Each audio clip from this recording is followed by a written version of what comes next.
ಇತ್ತೀಚಿನ ಸಂಚಿಕೆಗಳನ್ನು ಜಾಹೀರಾತಿನ ಕಿರಿಕಿರಿ ಇಲ್ಲದೆ ನೋಡಿ.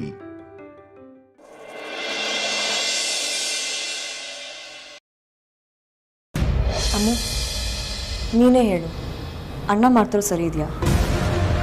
ವೈಜಯಂತಿ ಅಮ್ಮನ ಕೂಡ ನಮ್ಗೆ ಯಾರಿಗೂ ಹೇಳಿದೆ ಮನೆಯಿಂದ ಆಚೆ ಕಳಿಸ್ತಾ.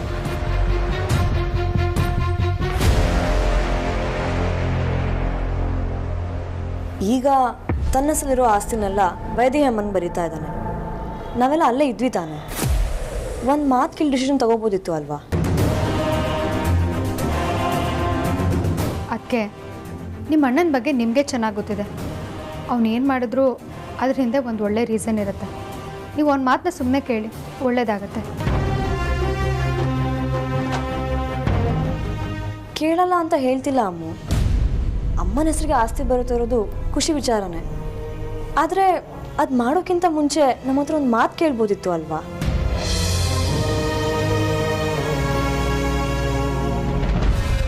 ಹಾಗಿದ್ರೆ ನಾವು ಅಷ್ಟು ಬೇಗ ಬಿಡುವಾಗೋದ್ವಾ? ಹಾಗಲ್ಲ ಅದಕ್ಕೆ. ಅವನ ಉದ್ದೇಶನ ಸ್ವಲ್ಪ ಅರ್ಥ ಮಾಡ್ಕೊಳ್ಳಿ. ಟೈಮ್ ಬಂದಾಗ ಎಲ್ಲ ನಿಮಗೆ ಅರ್ಥ ಆಗುತ್ತೆ. ನೀನು ಅವನ ಪರವಾಗಿ ಮಾತಾಡ್ತಿದ್ಯಾ ಅಂತೇಳಿ ಗೊತ್ತಾಯ್ತು ಬಿಡು. ಏನು ಬೇಕಿದ್ರೂ ಮಾಡ್ಕೊಳ್ಳಿ. ನಿಮ್ಮ ಆಸ್ತಿ ನಿಮ್ಮ ಇಷ್ಟ.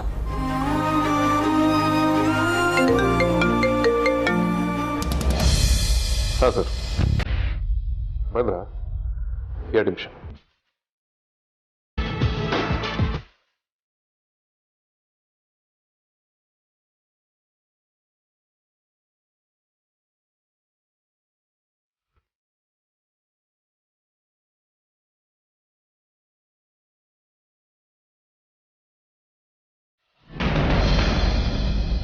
ವಾಟ್? ವೇದಾಂತ್ ಲಾಯರ್ನ ಕರೆಸ್ತಾ ಇದ್ದಾನ? ಇಂಪಾಸಿಬಲ್.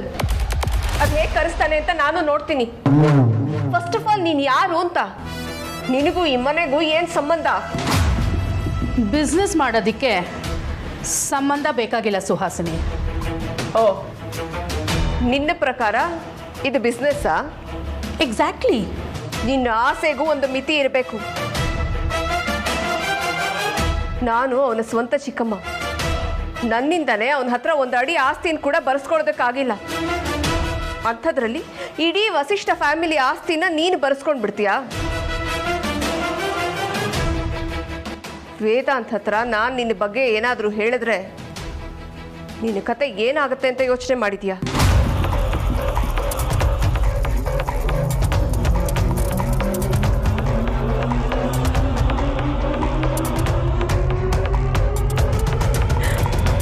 Cool Suhasini, cool.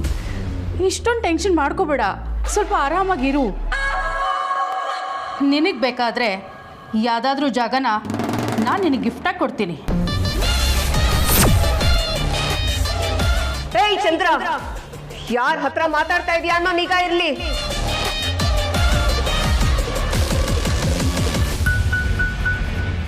ಆಸ್ತಿ ನಿನ್ನ ಹೆಸರಿಗೆ ಬರುತ್ತೆ ಅಂತ ಓವರ್ ಆಗಿ ರಿಯಾಕ್ಟ್ ಮಾಡಬೇಡ. ಅದು ಯಾವತ್ತಿಗೂ ಸಾಧ್ಯ ಇಲ್ಲ. ನೀನು ಹೇಳ್ದಾಗೆಲ್ಲ ನಾನು ಕೇಳ್ತೀನಿ ಅಂತನೂ ಅನ್ಕೋಬೇಡ. ಹೇಳಿ ಕೇಳಿ ನನ್ನ ಹೆಸರು ಸುಹಾಸಿನಿ. ಈ ಚಂದ್ರನ್ ಹೆದರಾಕೊಂಡವರಲ್ಲ, ನನಗೆ ಗೊತ್ತಿಲ್ಲ ಏನಾದರೂ ಅಂತ. ನೀನೊಬ್ಳು ಬಾಕಿ ಇದೆಯಾ ಈಗ? ಸುಹಾಸಿನಿ, ಒಂದು ವಿಷಯ ನೆನ್ಪು ಮಾಡ್ಕೋ. ಆ ಧ್ರುವನ್ ಕತೆ ಏನಾಯ್ತು?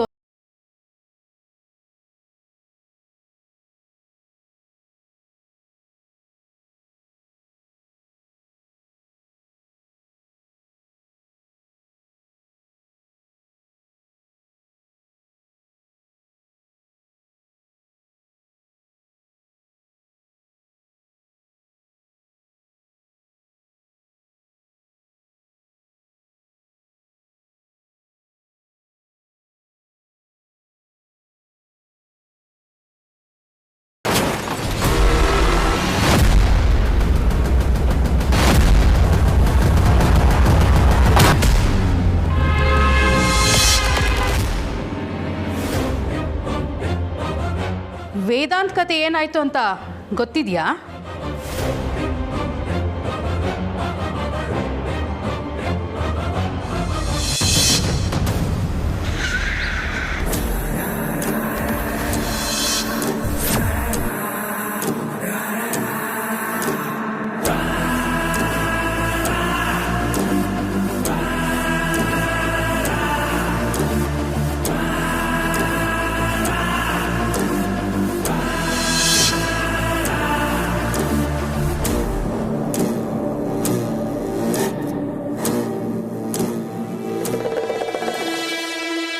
ನನ್ನನ್ನು ಎದುರಾಕೊಂಡ್ರೆ ನಿನ್ನ ಕತೆ ಏನಾಗುತ್ತೆ ಅಂತ ಸ್ವಲ್ಪ ಯೋಚನೆ ಮಾಡು. ಏನಂತ ಹೇಳು ನೀನು ಸ್ವಂತ ಚಿಕ್ಕಮ್ಮ ಅಂತ ಹೇಳ್ದಿಯಲ್ಲ, ನೀನು ಸ್ವಂತ ಚಿಕ್ಕಮ್ಮನೇ. ನಾನು ಹೊರಗಿನೋಳು, ಆದರೆ ನಿಮ್ಮ ಅಕ್ಕನ ಮಕ್ಕಳಿಗೂ ನನಗೂ ಯಾವುದೇ ರೀತಿಯೂ ಸಂಬಂಧನೇ ಇಲ್ಲ. ನಮ್ಮ ದೃಷ್ಟಿನಲ್ಲಿ ನಾವು ವಿಲನ್ಗಳು. ಮೋಸ ಮಾಡೋದೇ ನಮ್ಮ ಪ್ರೊಫೆಷನ್ನು. ನೀನು ಸ್ವಂತ ಚಿಕ್ಕಮ್ಮ, ಪಾಪ ಎಲ್ಲರೂ ನಿನ್ನನ್ನು ಅಮ್ಮ ಅಂತ ಕರೀತಾರೆ. ಅಮ್ಮ ಆಗಿತ್ಕೊಂಡೆ ಪಾಪ ಅವ್ರಿಗೆಲ್ಲ ನೀನು ಎಷ್ಟು ಮೋಸ ಮಾಡಿಲ್ಲ ಹೇಳು.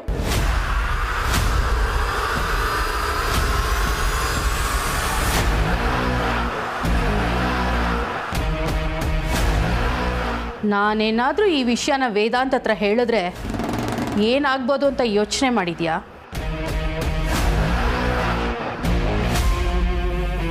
ವೈದೇಹಿನ ಮನೆಯಿಂದ ಆಚೆ ಕಳಿಸ್ದಂಗೆ ನಿನ್ನನ್ನು ಮನೆಯಿಂದ ಆಚೆ ಕಳಿಸೋದು ನನಗೇನು ದೊಡ್ಡ ವಿಚಾರ ಅಲ್ಲ. ಹುಷಾರಾಗಿರು.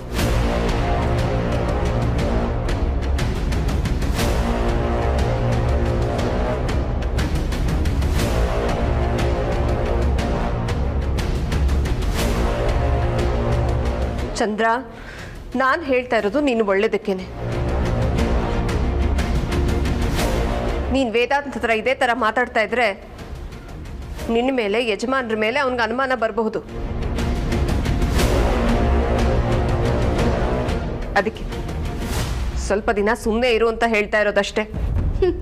ಈ ಊರು ಉಸಾಬರಿ ಎಲ್ಲ ನಿನಗೆ ಬೇಡ ಸುಹಾಸಿನಿ, ಅದನ್ನೆಲ್ಲ ನಾನು ನೋಡ್ಕೊಳ್ತೀನಿ. ಯಜಮಾನ್ರು ನಿನ್ನನ್ನು ಕೆಲಸದವ್ರ ಥರ ಇಟ್ಕೊಂಡಿದ್ದಾರೆ. ನೀನು ಕೊನೆವರೆಗೂ ಹಾಗೆ ಇದ್ದರೆ ಒಳ್ಳೆಯದು. ನಮಗೆ ಯಾವ ಸಮಸ್ಯೆನೂ ಬರೋದಿಲ್ಲ. ಸರಿ, ನಿನ್ನಿಷ್ಟ.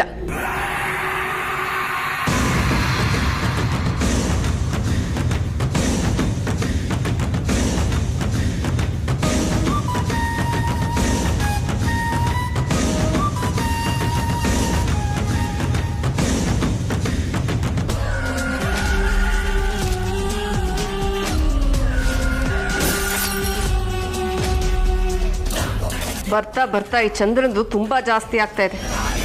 ಒಟ್ಟಿನಲ್ಲಿ ಇವಳು ಕೊನೆಗಾಲ ಬರ್ತಾ ಇದೆ ಅನ್ಸುತ್ತೆ. ನಿನ್ನ ಕರ್ಮ ಅನುಭವಿಸು.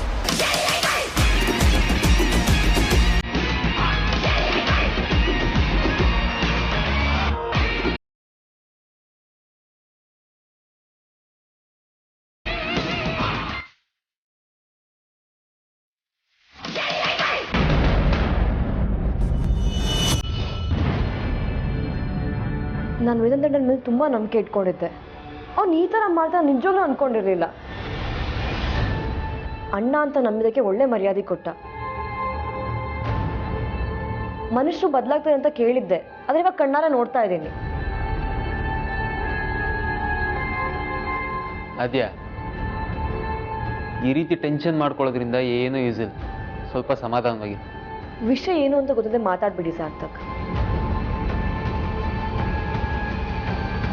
ನಿಮಗೂ ಇದಕ್ಕೂ ಯಾವ ಸಂಬಂಧನೂ ಇಲ್ಲ. ನಿಮ್ಮ ಕೆಲಸ ಏನಿದೆಲ್ಲ ನಾನು ನೋಡ್ಕೊಂಡು ಹೋಗಿ ಸಾಕು.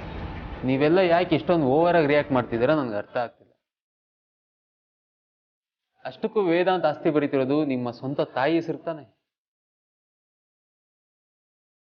ಅಂದಮೇಲೆ ನೀವೆಲ್ಲ ಖುಷಿಯಾಗಿರ್ಬೇಕಲ್ವಾ? ಮತ್ತೆ ಏನೋ ಆಗ್ಬಾರ್ದಾಗೋಯ್ತು ಅನ್ನೋ ಥರ ಯಾಕೆ ರಿಯಾಕ್ಟ್ ಮಾಡ್ತಿದ್ದೀರಾ? ಅವನು ಅಮ್ಮನ ಹೆಸರಿಗೆ ಆಸ್ತಿ ಬರೀತಿದ್ದಾನೆ ಅಂತ ಹೇಳಿ ಬೇಜಾರಿಲ್ಲ.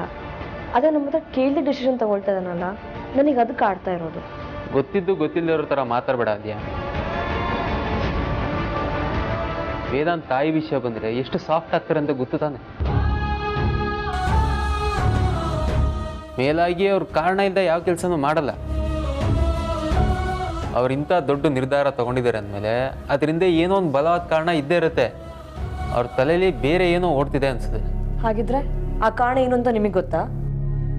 ಕಾರಣ ಏನು ಅಂತ ಗೊತ್ತಿಲ್ಲ, ಆದರೆ ಸೂಕ್ತವಾದ ಕಾರಣ ಏನೋ ಒಂದು ಇದ್ದೇ ಇರುತ್ತೆ. ಹಾಗೆ ಈ ವಿಷಯದಲ್ಲಿ ನೀವು ಅವ್ರನ್ನ ಸಂಪೂರ್ಣವಾಗಿ ನಂಬೋದು. ಯಾಕೆಂದರೆ ವೇದಾಂತ್ ಯಾವತ್ತೂ ಅವ್ರು ತಮ್ಮ ಸ್ವಾರ್ಥಕ್ಕೋಸ್ಕರ ಬದುಕ್ತವ್ರಲ್ಲ, ಅವ್ರ ಫ್ಯಾಮಿಲಿಗೋಸ್ಕರ ಬದುಕ್ತವ್ರು.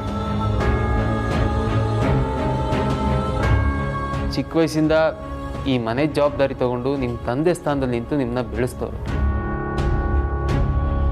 ತಾಯಿ ಪ್ರೀತಿ ಕೊಟ್ಟವರು. ಆ ಕಾರಣಕ್ಕಾದರೂ ನೀವು ಅವ್ರನ್ನ ನಂಬಲೇಬೇಕಾಗುತ್ತೆ. ಇಲ್ಲ ಅಂದರೆ ನೀವು ಅವ್ರ ಪ್ರೀತಿಗೆ ನಂಬಿಕೆ ದ್ರೋಹ ಮಾಡಿದಾಗುತ್ತೆ.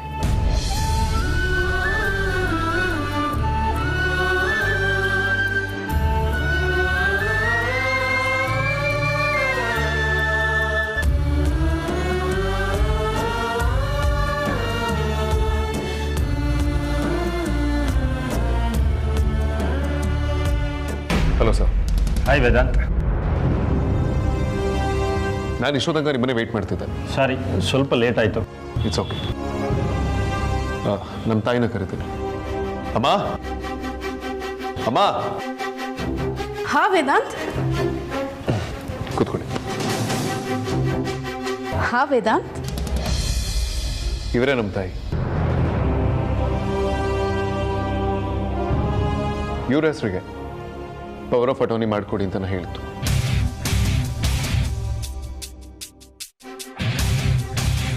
ನಮಸ್ತೆ ಮೇಡಮ್. ನಮಸ್ಕಾರ.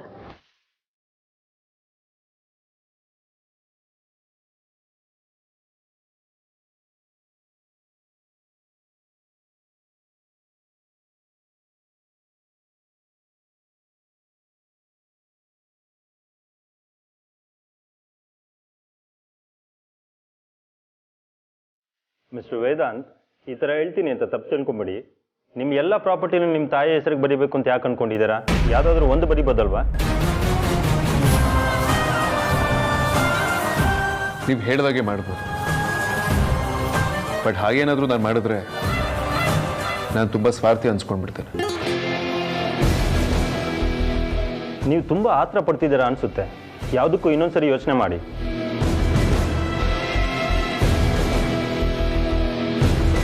ಇವನು ಪ್ಲ್ಯಾನ್ನ ಹಾಳು ಮಾಡೋದಕ್ಕೆ ಅಂತಲೇ ಬಂದಿದ್ದಾನೆ ಅನಿಸುತ್ತೆ. ಇಲ್ಲದೆ ಇರೋದನ್ನೆಲ್ಲ ಹೇಳಿದ್ದು ವೇದಾಂತ್ಗೆ ಪ್ಲ್ಯಾನ್ನೆಲ್ಲ ಡೈವರ್ಟ್ ಮಾಡ್ತಾ ಇದ್ದಾನೆ. ನಾನು ಯೋಚನೆ ಮಾಡಿ ನಿರ್ಧಾರ ತಗೊಂಡಿದ್ದೀನಿ. ಇಷ್ಟು ದಿನ ಮನೆ ಜವಾಬ್ದಾರಿ ನಾನೇ ತಗೊಂಡಿದ್ದೆ, ಈ ಮನೆ ಯಜಮಾನನಾಗಿದ್ದೆ. ಅಮ್ಮ ಬಂದಮೇಲೆ ನಾನು ಇನ್ನೂ ಈ ಮನೆ ಯಜಮಾನನಾಗಿ ಕಂಟಿನ್ಯೂ ಆಗೋದು ನನಗೆ ಯಾಕೋ ಸರಿ ಕಾಣಿಸ್ತಿಲ್ಲ.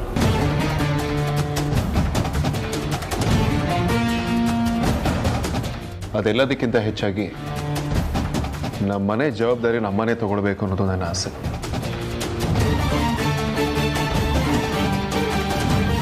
ಅಮ್ಮ ಮನೆ ಜವಾಬ್ದಾರಿ ತಗೊಳ್ಬೇಕು ಅಂದರೆ ಆಸ್ತಿ ಕೂಡ ಅವರ ಹೆಸರಲ್ಲಿ ಇರಬೇಕು. ಹಾಗಾಗಿ ಈ ಪವರ್ ಆಫ್ ಅಟಾರ್ನಿ ಅಮ್ಮನ ಹೆಸರು ಮಾಡಿಸ್ತಾ ಇದ್ದೀನಿ.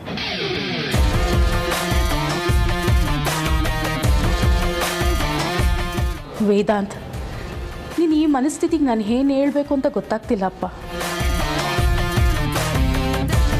ಎಲ್ಲ ಮಕ್ಕಳು ತಂದೆ ತಾಯಿ ಆಸ್ತಿನ ಅನುಭವಿಸ್ಬೇಕು ಅಂತ ಇಷ್ಟಪಡ್ತಾರೆ.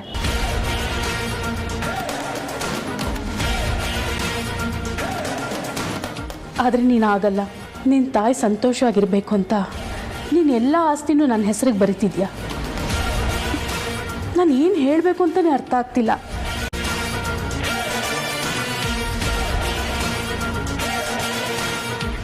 ಇಂಥ ಕಾಲದಲ್ಲಿ ಈ ಥರ ಮಕ್ಕಳಿರ್ತಾರೆ ಅಂದರೆ ಆಶ್ಚರ್ಯ ಆಗ್ತಿದೆ ವೇದಾಂತ್.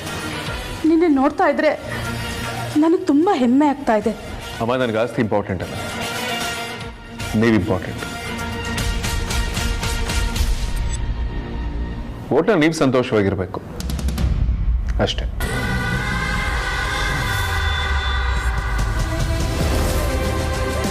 ವೇದಾಂತ್, ನೀವು ಶೋರ್ ಆಗಿದ್ದೀರಾ ತಾನೇ? ಕನ್ಫ್ಯೂಷನ್ ಏನೂ ಇಲ್ವಲ್ಲ? I am 100% sure. I have thought about it.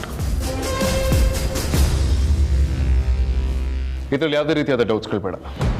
ಸರಿ, ಆಗಿದ್ರೆ ಆಸ್ತಿ ಪತ್ರ ಡ್ರಾಫ್ಟ್ ಮಾಡ್ಕೊಂಬಂದಿದ್ದೀನಿ, ಒಂದ್ಸರಿ ಓದ್ತೀನಿ, ಸರಿಯಾಗಿ ಕೇಳಿಸ್ಕೊಳ್ಳಿ. ನೆರಳೆ ನಮ್ಮ ನುಂಗಿದ ಹಾಗೆ ಇರುಳೆ ಕರಗಿ ಇಂಗಿದೆಯೋ ಕತ್ತಲು ಕವಿದ ಸಮಯ. ಬರೆಯುವವನು ಹಾಳು ಸಂತೆಯವನು ಯಾರು ಆಟಗಾರ.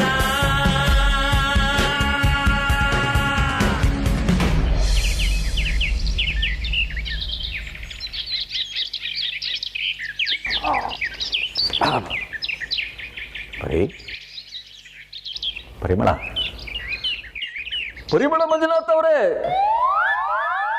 ಏನ್ರಿ ಇದು? ಪರಿಮಳ ಮಂಜುನಾಥ್ ಅವರೇ, ಸಾಕ್ ತಮಾಷೆ ನಿಲ್ಸ್ರಿ. ಏನ್ ಪರಿ, ಯಾವ್ದೋ ಲೆಕ್ಕದಲ್ಲಿ ಮುಳುಗೋಗಿದ್ಯಾ? ಏನ್ ಗೊತ್ತಾ, ಇವತ್ತು ನಾನು ನಮ್ಮ ಸೈಟ್ ಹತ್ರ ಹೋಗಿದ್ದೆ. ಹಾಗಾದ್ರೆ ಗೊತ್ತಾಯ್ತು ಬಿಡು, ನೀನು ಯಾಕೆ ತಲೆ ಕೆಡಿಸ್ಕೊಂಡಿದ್ಯಾ ಅಂತ. ನಾನು ಹೇಳೋದನ್ನ ಸ್ವಲ್ಪ ಪೂರ್ತಿ ಕೇಳಿಸ್ಕೋತೀರಾ? ನಾನಿವತ್ತು ಸೈಟ್ ಹತ್ರ ಹೋಗಿದ್ನಲ್ಲ, ಎಷ್ಟು ಜನ ಮನೆ ಕಟ್ಟಿಸ್ತಾ ಇದ್ದಾರ್ರಿ. ಒಬ್ಬರು ಪಾಯ ಹಾಕ್ಸಿದ್ದಾರೆ, ಇನ್ನೊಬ್ರು ಗೋಡೆ ಎಬ್ಸಿದ್ದಾರೆ, ಇನ್ನೊಬ್ರಂತೂ ಗೃಹ ಪ್ರವೇಶಕ್ಕೆ ಮನೆ ರೆಡಿ ಮಾಡ್ಕೊಂಡ್ಬಿಟ್ಟಿದ್ದಾರೆ. ನಾನು ಅವ್ರ ಹತ್ರ ಎಲ್ಲ ಮಾತಾಡಿ ಯಾವುದಕ್ಕೆ ಎಷ್ಟೆಷ್ಟಾಗುತ್ತೆ ಅಂತ ಕೇಳ್ಕೊಂಡು ಬಂದಿದ್ದೀನಿ. ಹೌದಾ? ಎಷ್ಟೆಷ್ಟಾಗುತ್ತಂತೆ? ಪಾಯ ಹಾಕ್ಸೋಕೆ 2 ಲಕ್ಷ ಆಗತ್ತಂತೆ. ಗೋಡೆ ಎಬ್ಸೋದನ್ನ ಮಾತ್ರ ಕೇಳಲೇ ಬಿಡ್ರಿ, ತುಂಬ ಕಷ್ಟ. ಅದಕ್ಕೆ ದೊಡ್ಡವ್ರು ಹೇಳಿರೋದು, ಮದುವೆ ಮಾಡಿ ನೋಡು, ಮನೆ ಕಟ್ಸ್ ನೋಡು ಅಂತ. ಬರೀ ನೀನು ಹೀಗೆಲ್ಲ ಚಿಂತೆ ಮಾಡಬೇಡ, ನಿನ್ನ ಮುಖ ನೋಡೋದಕ್ಕೆ ಬೇಜಾರಾಗತ್ತೆ. ಇದು ಬೇಜಾರು ಮಾಡ್ಕೊಳ್ಳೋ ವಿಷಯ ತಾನೇ. ಮನೆ ಕಟ್ಟೋ ವಿಚಾರ ಆಗಿರಲಿ, ಇವತ್ತು ನಾನು ಎಲ್ಲಿಗೆ ಹೋಗಿ ಬಂದೆ ಅಂತ ಕೇಳು. ಎಲ್ಲಿಗೆ ಹೋಗಿದ್ರಿ? ನಮ್ಮ ಡಿಪೋ ಮುಂದೆ ಇರೋ ಬ್ಯಾಂಕ್ಗೆ ಹೋಗಿದ್ದೆ.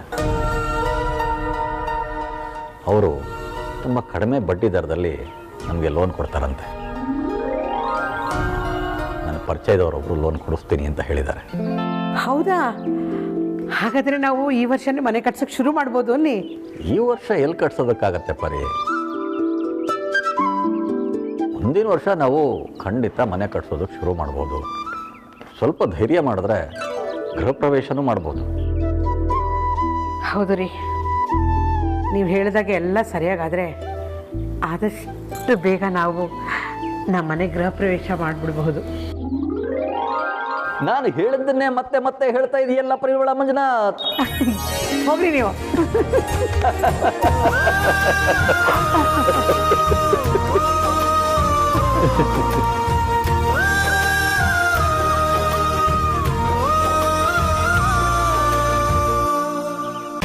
ನಾನು ಸರ್, ನೀವು ಓದೋ ಅವಶ್ಯಕತೆ ಇಲ್ಲ.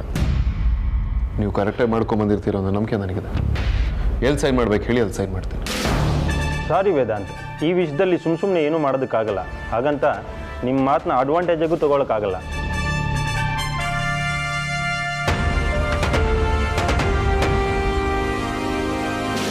ಯಾಕೆಂದರೆ ವಿಲ್ ಸೈನ್ ಮಾಡೋದಕ್ಕೆ ಮುಂಚೆ ಯಾರು ವಿಲ್ ಮಾಡ್ತಾರೋ ಅವ್ರಿಗೆ ಓದಿ ಹೇಳಬೇಕು ಅಂತ ಕಾನೂನಿದೆ.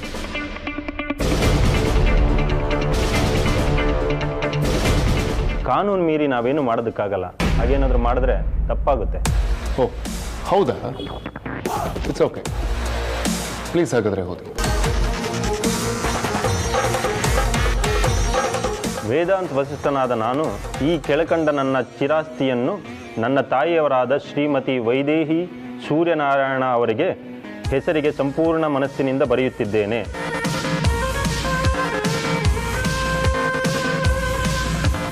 ಆಸ್ತಿಗಳ ವಿವರ: ಏರ್ಪೋರ್ಟ್ ಬಳಿ ಇರುವ 20 ಎಕರೆ 20 ಗುಂಟೆ ಜಮೀನು ಮತ್ತು ನ್ಯಾಷನಲ್ ಹೈವೇ ಪಕ್ಕದಲ್ಲಿ ಸರ್ವೆ ನಂಬರ್ 34ರ ಬಳಿ ಇರುವ 152 ಎಕರೆ ಫಾರ್ಮ್ ಹೌಸ್, ಸಿಟಿ ಸೆಂಟರ್ನಲ್ಲಿರುವ ವಸಿಷ್ಠ ಶಾಪಿಂಗ್ ಕಾಂಪ್ಲೆಕ್ಸ್, ಜಯನಗರದಲ್ಲಿರುವ ಸ್ಕೂಲ್ ಬಿಲ್ಡಿಂಗ್, ಪುಷ್ಪಗಿರಿ ಲೇಔಟ್ನಲ್ಲಿರುವ 10 2 BHK ಫ್ಲ್ಯಾಟ್ಗಳು ಮತ್ತು ಇನ್ನಿತರ ಆಸ್ತಿಗಳನ್ನು ನನ್ನ ತಾಯಿಯವರಾದ ವೈದೇಹಿಯವರ ಹೆಸರಿಗೆ ಬರೆದಿರುತ್ತೇನೆ.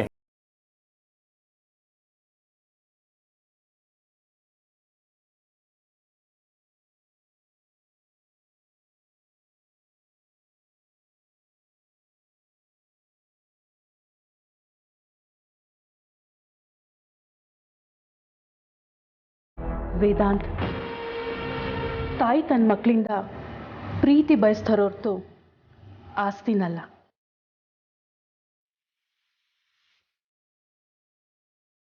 ಬೆಲೆ ಕಟ್ಟಕ್ಕಾಗದೇ ಇರೋಂಥ ಆಸ್ತಿಗಳು ನೀವಿರಬೇಕಾದ್ರೆ ಆಸ್ತಿ ನನಗೆ ಯಾಕೆ?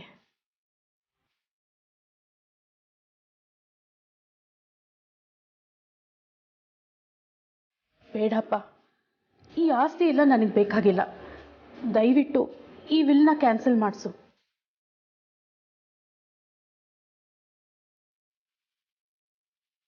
ಅಮ್ಮ, ನೀವೇ ಇರುವಾಗ ನಮಗೆ ಆಸ್ತಿ ಎಲ್ಲ ಯಾವ ಲೆಕ್ಕ ಹೇಳಿ? ಆ್ಯಂಡ್ ಮೋರ್ ಓವರ್, ನಿಮ್ಮ ಹೆಸರಲ್ಲಿ ಯಾವ ಪ್ರಾಪರ್ಟೀಸ್ ಇಲ್ಲ, ನೀವೆಲ್ಲದಕ್ಕೂ ನನ್ನ ಮೇಲೆ ಡಿಪೆಂಡ್ ಆಗಬೇಕು ಅಂತ ಥಾಟ್ ಬರೋದಿದೆಯಲ್ಲ, ಅದು ತಪ್ಪಾಗತ್ತೆ.